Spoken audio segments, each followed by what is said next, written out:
Good morning, y'all. Shaman Earl, episode 235 on the docket.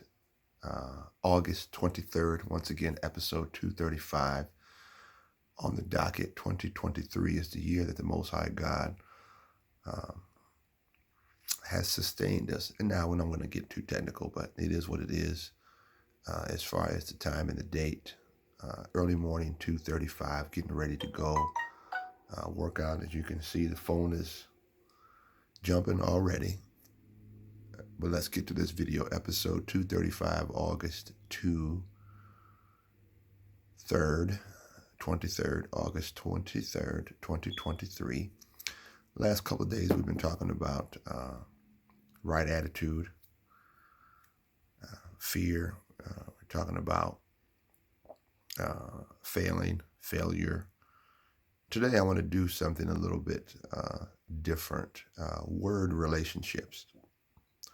Today's subject matter is word relationships. That's W-O-R-D, lowercase word, that is, relationships. And what do I mean by that is this. There are words that have certain relationships that if we begin to understand and apply them, we can literally catapult ourselves forward. Here is two words that have a relationship that you need to be aware of: risk and reward. Risk, R-I-S-K, and reward. Risk and reward. Now, you say, Brother Earl, why are you talking about risk and reward? It's because oftentimes in business, in our personal lives, in our careers, we don't understand that other people, particularly your boss, your manager, your middle manager, your CEO, your stockholders, even your investment bank, your bankers, they look at this they look at this scenario, and this is how they evaluate a lot of their business decisions. Now, they may not admit it. They may not even know what they're doing, but they have gleaned it over the years, picked it up over the years. And it's risk and reward. And what do we mean by risk and reward? This is just textbook, right from the textbook. Okay, so listen very closely. The risk-reward ratio is a measure of potential profit to potential loss for a given investment or project. And I'm going to add this. You ready? The risk-reward ratio is a measure of potential profit to potential loss for a given investment. Watch this. A given project. Watch this. A given relationship. Watch this. A given career. Watch this. A given neighborhood. Watch this. A given song that you might write. So what are you saying, Earl? I'm saying that when you begin to get into the marketplace, look at things from a numerical value. Now, does that mean reduce everything down to numbers? No. Nevertheless, there are individuals who do this.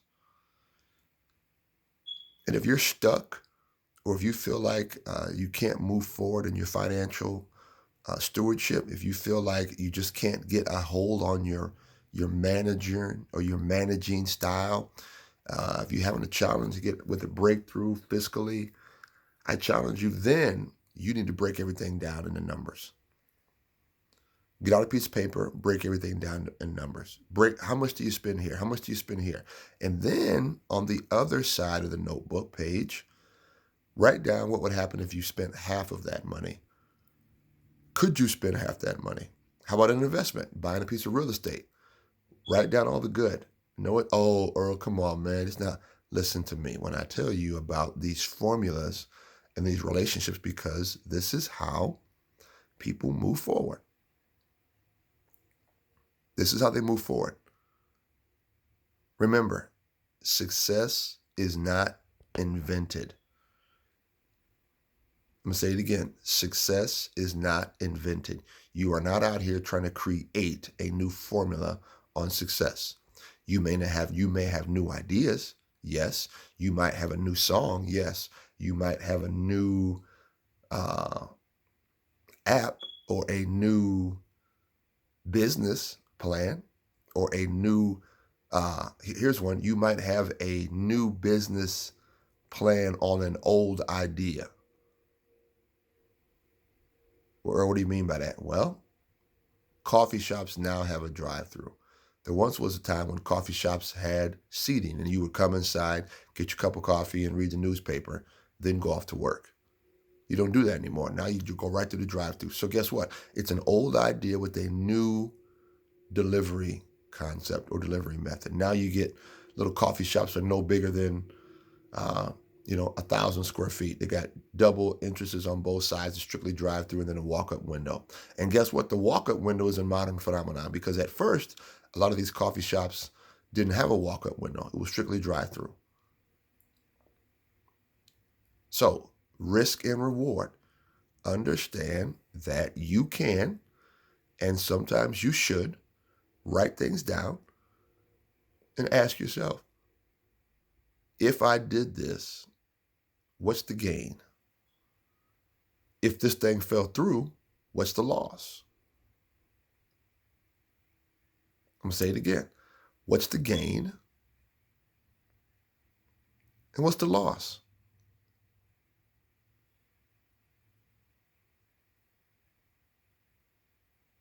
Risk, reward.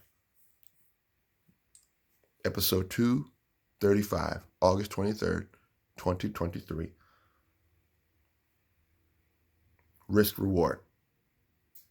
Okay? And remember, I'm going to say it again. I repeat myself.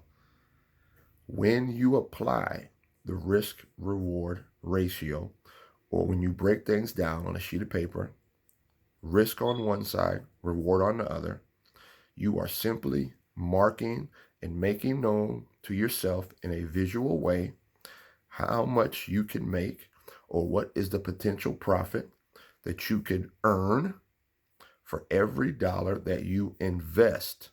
And you might invest that even in yourself or in someone else or in a piece of real estate or in your music. You are simply, what is the potential profit? What is the potential reward if I spend X amount of money on this book and I sell X amount of books?